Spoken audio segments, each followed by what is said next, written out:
agradecer a los organizadores, a Cabal en particular, por darme la oportunidad de hablar sobre un tema antiguo, pero no por antiguo deja de perder actualidad. Creo que justamente de las palabras de quien me precedió surge que no solamente no perdió actualidad, sino que cada día tiene más actualidad. Temas con los cuales además este servidor tiene un viejo compromiso, como es la reforma del sistema procesal penal. En segundo término, agradecerle al Colegio de Abogados del Uruguay, a nuestros anfitriones que nos han recibido con la amabilidad de siempre en esta prestigiosa institución. Y en tercer término, a modo de introducción, permítaseme recordar, no a modo de homenaje, sino de reafirmación de un compromiso, permítaseme recordar las palabras del maestro Jelsi Vidal cuando nos decía que la transformación, que es mucho más que reforma del proceso penal, constituye una vieja aspiración y por el momento una antigua herida en el desenvolvimiento de la democracia uruguaya. Esto lo decía Jelsi en el año 96, noviembre del 96. Ha pasado mucho tiempo y sobre todo han pasado más de 28 años desde que recuperamos la democracia y esa herida sigue estando abierta. Con el compromiso de tratar de que esa herida cierre y cicatrice es que hemos asumido el desafío en el día de hoy. Se me pidió que hablara del proceso acusatorio, del sistema acusatorio, del principio acusatorio, por lo tanto voy a tratar de ceñirme lo más posible a esto y solamente me referiré a otros principios como la oralidad, la inmediación, la economía procesal, la concentración, que son principios que en el juicio deben inspirar el modelo de la reforma, solamente en cuanto se relacionen directamente con el principio acusatorio. Como tengo una formación en materia procesal, quizá directamente heredada de don Dante Barrios de Ángeles, creo que el objeto del proceso en definitiva es quien en última instancia determina las demás categorías procesales, el sujeto, los actos, las funciones, las estructuras. Por tanto, partiremos desde allí, desde el objeto del proceso penal. Podríamos pasar toda la mañana discutiendo cuál es el objeto del proceso penal, pero en una definición lo más general posible podríamos decir que el objeto del proceso penal es la elucidación de un conflicto entre la sociedad organizada en el Estado y un individuo o grupo de individuos quienes son acusados de haber realizado una acción típica, antijurídica y culpable. Básicamente es eso. Esta definición es lo suficientemente amplia como para comprender las dos grandes corrientes que se manejan en materia de proceso penal. Primero, la vieja corriente que dice que bueno, el objeto es descubrir la verdad material para luego a ese individuo aplicarle una sanción o en su caso absolverla. Todos sabemos que la verdad material no existe, que lo máximo que podemos aspirar es una verdad procesal. Y la otra gran corriente, que en definitiva dice, bueno, el objeto del proceso penal es resolver un conflicto. Punto. Y ese conflicto debe resolverse, y no necesariamente a través del proceso, y no necesariamente a través de una sentencia. Con lo cual el proceso deja de ser necesario, la acción deja de ser indisponible. Pero esa definición que dimos al principio, de alguna forma comprende esas dos corrientes.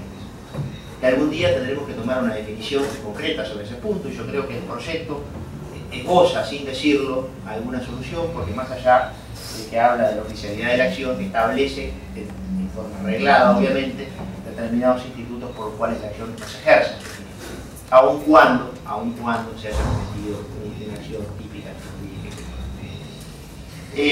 Ahora, ¿cuál es la diferencia esencial? Porque en teoría general del proceso no habría mayores diferencias para comprender al proceso civil y al proceso penal. Una de las diferencias básicas es que, bueno, que una de las partes, el actor, no conoce los hechos. El proceso civil, la gran mayoría de los casos, las partes conocen el proceso, salvo que se trate de una corporación y que eventualmente haya escapado a su control algún acto. Las partes conocen los hechos y conocen la prueba que tienen que hacer valer para poder ventilar el juicio y eventualmente hacer valer sus pretensiones. En el proceso penal no. El actor, el Ministerio Público, el fiscal, no conoce los hechos. Y la otra parte, la persona eventualmente acusada de haber cometido un ilícito, conoce los hechos, pero no tiene ninguna obligación de aportarlos al proceso, y conoce la prueba, y no solo no tiene obligación de aportarla al proceso, sino que además se le permite, y es un derecho humano fundamental, ocultarla, salvo que alguien sostenga en esta sala la peregrina tesis de la aplicación de la teoría de las cargas probatorias dinámicas del proceso penal, que no es mi caso, por cierto, pero como por ahí se ha sostenido, de repente alguien lo sostiene. Por tanto, tenemos una parte actora que no conoce los hechos, que no conoce la prueba, y del otro lado una parte demandada que conoce los hechos y conoce la prueba, pero no tiene por qué aportar. Es más, se le está permitido, y puede hacerlo perfectamente, ocultar. En la respuesta, obviamente, como la parte actora no conoce los hechos, tiene que realizar una investigación en la cual, para tratar de conocer los hechos y descubrir los medios probatorios que le den sustento a esos hechos. En la respuesta de qué sujeto realiza esa actividad, para mí, por lo menos en mi muy humilde opinión, está la respuesta a si estamos ante un proceso acusatorio o un proceso inquisitivo. Si esa actividad de investigación de los hechos y de descubrimiento de los medios probatorios la realiza un juez, el proceso será inquisitivo. En el mejor de los casos, si en esa actividad se le establecen algunas cortapisas al juez, generalmente por control de las partes, será un inquisitivo atenuado. Para mí el sistema mixto no existe directamente, sino que es una versión moderna del inquisitivo.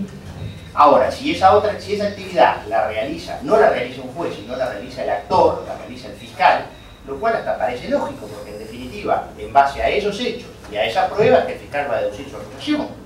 ¿Por qué causa, razón, motivo, circunstancia? Si es el fiscal que va a desarrollar esa acción, la teoría de investigación y de la búsqueda de los medios de prueba la va a hacer un juez. Después volveremos sobre esa pregunta.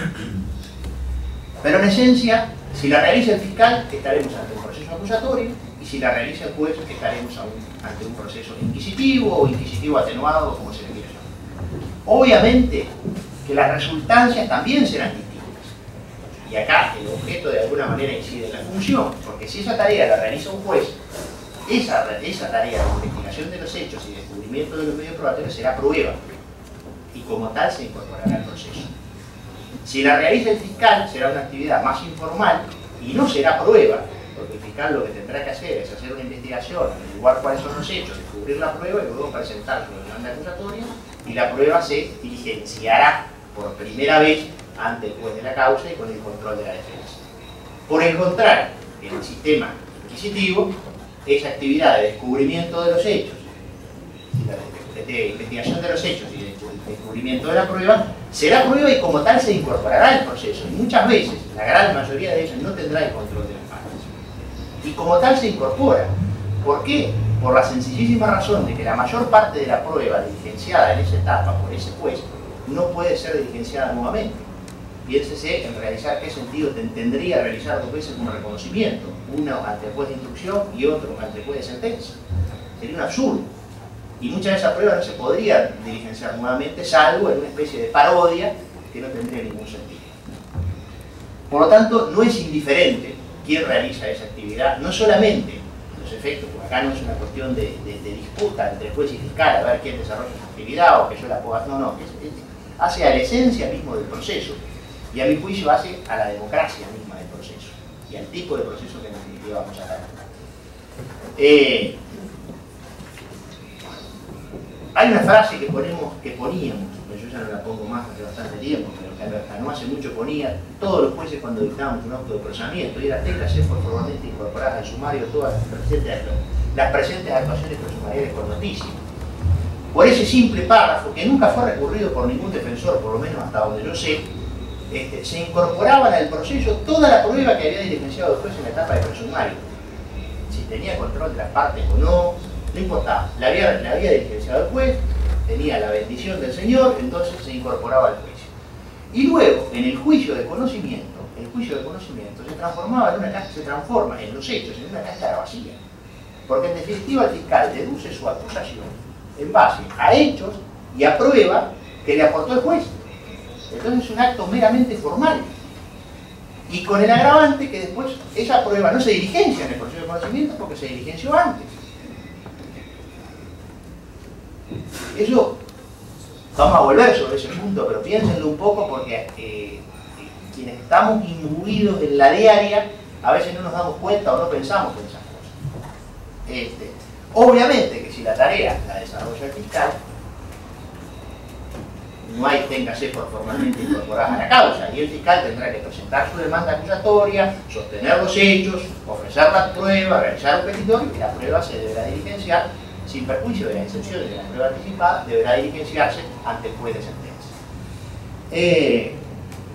Yo tenía reseñado acá las principales características del sistema inquisitivo y del sistema mixto, que para mí, vuelvo a repetir, prácticamente no existe, sino que es un inquisitivo reformado o un inquisitivo atenuado, y del proceso acusatorio, para luego ingresar a un análisis de cuál es nuestro sistema actual. Por razones de tiempo, y me parece que por la envergadura de la audiencia no tiene sentido que yo les relate cuáles son las características principales del inquisitivo, cuáles son las características principales del acusatorio. Pues esto sería más bien propio para una clase de facultad y no para este auditorio, así que me voy a permitir saltearlo y darlo por conocido. Nuestro sistema actual, a mí me causa un poco, y lo digo con franqueza, y mire que, a ver, una aclaración previa, no lo digo desde la atalaya, no lo digo desde el observatorio, porque habla quien hasta no hace mucho estuvo metido dentro del sistema, trabajó en el sistema y utilizó estas mismas reglas. O sea, no vengo con la actitud de santurrona a decir, bueno, mire qué horrible esto, no. Lo decía antes y lo vuelvo a repetir ahora. Y obviamente muchas de las cosas que voy a decir, seguramente yo las cometí. O sea, que me incluyo en la crítica para que no haya ningún tipo no se hieran susceptibilidades. Pero analicemos algunas características esenciales del sistema actual. El juez puede de oficio iniciar las actuaciones en los delitos de acción pública. Pero observen ustedes, yo lo he visto, que incluso en los delitos que requieren instancia de parte, muchas veces el juez actúa de oficio y lleva al sujeto al juzgado para preguntarle, ¿va a deducir usted instancia? O sea que puede iniciar las actuaciones de oficio en los delitos de acción pública y también lo hacen, yo creo que a mi juicio equivocadamente, pero también lo hacen en los delitos de acción privada o en los delitos que requieren instancia. El juez puede diligenciar pruebas sin que las partes se lo pidan. De hecho, la regla general, hay excepciones, es que el juez recibe una denuncia, comienza lo que se denomina instrucción, diligencia un montón de pruebas y a veces a los 4 o 5 meses le pasa el expediente al fiscal. O sea, prueba diligenciada de oficio sin que ninguna parte se lo pida. Hemos mejorado. Antes del código actual, el fiscal se enteraba después de que el individuo estaba procesado. Primero se lo procesaba, después se lo ratificaba y después se lo notificaba al fiscal. Algo mejoramos, pero sigue siendo un absurdo y sigue siendo una manifestación clara de que es un proceso inquisitivo. Tercera característica, a mi juicio no corresponde, pero hay casos de repertorio de jurisprudencia de gente que entiende que aun cuando el fiscal pide el archivo, el juez puede seguir investigando. A mi juicio hay algún caso en el repertorio de jurisprudencia donde yo creo que los tribunales lo han resuelto acertadamente diciendo, bueno, si el fiscal pide el archivo, señor, tiene que archivarlo. Pero evidentemente hubo algunos jueces en algún momento que consideraron que cuando no importa si el fiscal pide el archivo, yo sigo investigando. He visto casos en que el juez le intima a una persona la designación de defensor y lo coloca en la situación de indagado, aun cuando el fiscal expresamente ha dicho, bueno, mire, ¿sabe qué? Fulano de tal no es indagado, yo no voy a formular ninguna requisitoria. Es más, es la víctima del delito y por tanto no voy a solicitar nada. Igual le intima la designación de defensor. Lo vi hace 2 meses atrás. En un claro intento de forzar la imputación delictual que había hecho el Ministerio Público, que ya la había hecho de antemano, para tratar de modificar una imputación de lesiones por una imputación de riña por resultado de lesiones. Y ahí se incluía a quien para el fiscal en ese momento era víctima. Lo hizo, le intimó la designación de defensor. He visto que a mi juicio no corresponde, pero con este mismo código, y hasta no hace mucho, se dictaban autos de procesamiento de oficio. Se iniciaban los procesos penales y el fiscal se enteraba a los 4 o 5 días cuando lo notificaban. Eso pasaba en este país hasta no hace mucho. Con el mismo código que el actual, creo que la única modificación fue la del 113, que de alguna manera fuerza. A mi juicio es inconstitucional, pero se hizo. A mi juicio no se podría, pero hay quien sostiene y lo hace que se puede disponer una medida cautelar como la prisión preventiva sin que el fiscal lo pida. Es más, a veces el fiscal expresamente descarta la medida cautelar de la prisión preventiva y después le dispone igual. Corolario de lo anterior es el caso de que, bueno, hay un incidente carcelatorio, la defensa pide la libertad, el fiscal no se opone y el juez dice que no. Todos estos rasgos que estoy marcando son rasgos de inquisitividad manifiesta, que hacen que, a mi juicio, nuestro sistema actual de mixto no tiene nada. Es inquisitivo. La prisión preventiva es la regla, por más cortapisas que se le pongan, sigue siendo la regla. La prisión preventiva es la única sanción que sufre el condenado, porque todos sabemos que una vez, y esa es una de las razones por las cuales la prisión preventiva se dispone mucho más de lo que en realidad debería disponerse y dura mucho más de lo que en realidad debería durar si fuera esencialmente cautelar, es que es la única pena que cumple. Porque el individuo, una vez que sale en libertad, no hay forma de que vuelva a la cárcel. Usted lo puede poner a 30 años de penitenciaría, con 15 de medidas de seguridad liberativa, igualmente ese individuo permanece en libertad. Eso es un problema de diseño del sistema procesal. Lo cual es absurdo, porque hace que el 50 y pico, el 60% de las personas privadas de su libertad no tenga sentencia. Pero yo me acuerdo que una vez había sacado el cuarto turno en la estadística, el 98% de los condenados de ese juzgado estaba en libertad. Entonces, no solo tenemos un Cerro Chato, no solo tenemos el estadio Charrúa en el Parque Rivera, un Arroyo Seco, etcétera, etcétera, sino que además tenemos personas privadas de libertad que son presuntamente inocentes y tenemos personas en libertad ambulatoria que están condenadas a cumplir una pena de prisión. Tenemos el Instituto del Error Manifiesto. Es un tema discutible que el proyecto reitera. Yo hubiera eliminado la figura del Instituto del Error Manifiesto, porque en definitiva implica que la defensa no se pueda defender de algo que el fiscal pide una pena, esa pena podrá ser ilegal, pero la defensa se defiende de lo que pide el fiscal y después le enmienda la plana al fiscal y le sube la pena. Yo creo que es una clara manifestación de inquisitividad. Y por último, esta sí es la frutilla del postre, es el mismo juez que desarrolla la investigación, que descubre los medios, que los incorpora al proceso, que dicta el acto de procesamiento, que dispone la medida cautelar, que le da todo servido al fiscal, el fiscal formalmente acusa en base a un contenido que ya le viene dado, y resulta ese mismo juez que dicta sentencia. Esa es la frutilla del merengue. Esta es la respuesta, a mi juicio, de por qué no hay sentencias absolutorias en el Uruguay. Prácticamente el porcentaje de sentencias absolutorias es irrisorio y la mayor parte de las veces en que se dictan sentencias absolutorias es cuando hay un traslado de un juez, entonces la identidad de juez instructor y juez de sentencia se modifica. Y por otro lado, y no menos importante, es, a mi juicio, lo que ocasiona que prácticamente no hay jurisprudencia sobre prueba ilícita en el Uruguay. Ustedes leen los repertorios de jurisprudencia de otros países y una parte importante se lo lleva el análisis de la prueba ilícita. Y se anula prueba y hay análisis y hay discusión sobre la prueba. En Uruguay prácticamente no hay planteo sobre prueba ilícita, las defensas prácticamente no plantean, y parece poco razonable que el mismo juez que diligenció la prueba, que hizo, vaya a declarar nulo por ilicitud su propia actuación. Esas dos consecuencias, a mi juicio, graves, hacen que nosotros pensemos en una inmediata reforma. Y que no se diga, por favor, que yo soy partidario de separar el juez de instrucción del juez de sentencia de ninguna manera. Yo soy partidario de un proceso acusatorio. Porque la separación del proceso del juez de instrucción y del juez de sentencia hace que, como la prueba se diligencia en la instrucción, el juez de sentencia lo que va a tardar una inmediación. Esa prueba no se puede repetir, no va a ser diligenciada frente al juez que tiene que dictar sentencia, y entonces lo que en definitiva vamos a tener es un juez de sentencia que el único conocimiento que va a tener de la prueba es el expediente, y probablemente el único conocimiento que tenga del acusado sea la foto del prontuario incorporado al expediente. Y eso yo creo que no, creo que la inmediación es un principio tan importante como el principio acusatorio. Por tanto, yo creo que esto es más o menos la caracterización, hasta un poco graciosa, si ustedes quieren decirlo, de nuestro proceso actual, agravado, a mi juicio, con esta última frutilla arriba del merengue, que es el hecho de que sea el mismo juez el que dicta la sentencia. Necesitamos reformar, porque necesitamos primero cumplir con la Constitución de la República. La Constitución de la República expresamente establece el proceso acusatorio. Tenemos que cumplir con la Constitución, y no me vengan a decir que cumplimos con la Constitución porque el juicio penal empieza en el plenario.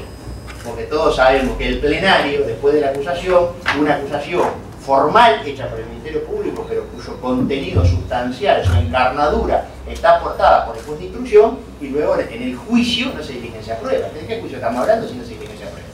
Ya se diligenció antes. O sea, el juicio no empieza en el plenario, el juicio empezó mucho antes. Por tanto, para aquellos que entienden de que se puede procesar sin pedido fiscal, estaríamos hablando de un juicio sin acción, o donde la acción la ejercería el propio juez de instrucción, lo cual es peor todavía. Y además porque los tratados internacionales que Uruguay ha ratificado, que forman parte de la Constitución de la República, en mi humilde opinión, vía del artículo 72, porque todos los derechos humanos reconocidos en los tratados que el país ha ratificado, integran la Constitución de la República y conforman el bloque de constitucionalidad. Nosotros, para cumplir con eso, necesitamos en forma urgente, para ayer, no para mañana, modificar nuestro